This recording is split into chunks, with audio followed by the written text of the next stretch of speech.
The last time I made a video, it was a result of something a student had said to me regarding testing. Tonight I want to talk to you all about the lack of transparency and Albany's, again, refusal to listen to its constituency, and largely, in this case, parents by the droves across the state. I want to go back to Commissioner John King when he was doing his listening tour. And he certainly got an earful, but I don't know how much people were actually listened to.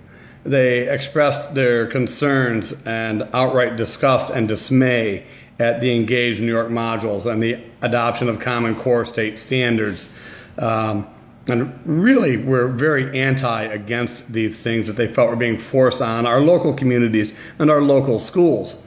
The only thing that changed was Commissioner King actually canceled some of his listening engagements, only to reschedule them under much more controlled environments, which still didn't help matters because parents and people from across the state came out in droves once again, saying that they did not support the Common Core state standards. They did not support education reform as it was being carried out.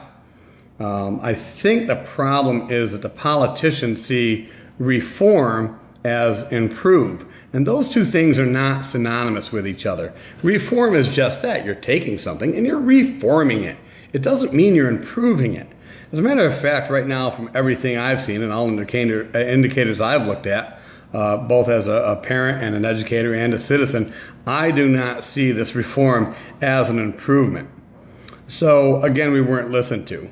Then came Governor Cuomo's budget just a short time ago, and legislators and assembly people across the state, to the best of my knowledge, were inundated with thousands upon thousands of emails, faxes, phone calls, letters, begging them, please do not support Governor Cuomo's budget.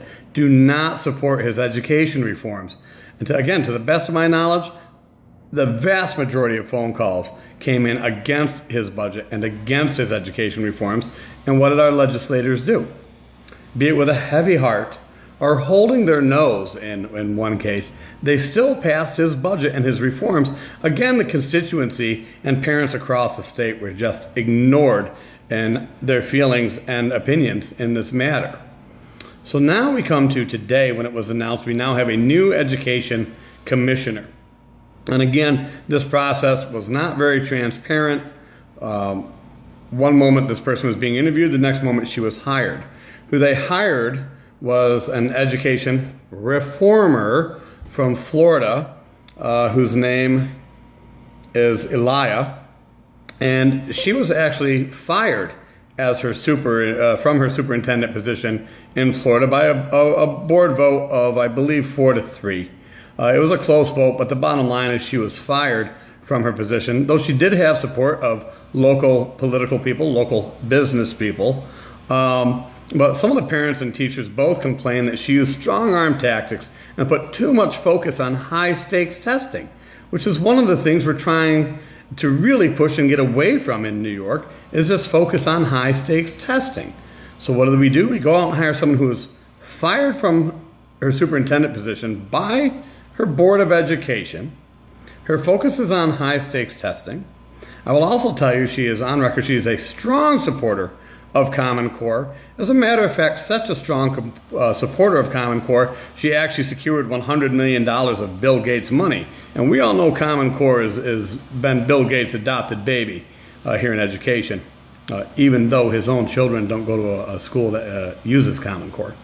So again, I see this as Albany moving, not only not listening to their parents and the constituency and what's happening in the state, but almost doing exactly opposite of what is being demanded by parents and educators and communities across the state. They don't like Common Core. Why would you hire a person who has really a huge supporter of Common Core? People really don't care for all the private money being pumped into Common Core. Here we have a person who is obviously got some ties to Bill Gates and can get a lot of Bill Gates and corporate money into the education system. We don't like high-stake tests. Well, let's go get a person who wants high-stake tests. So it's almost like not only are they ignoring the constituency, They're doing exactly the opposite of the people that they represent are demanding. So I have a problem with that. And I think you should too.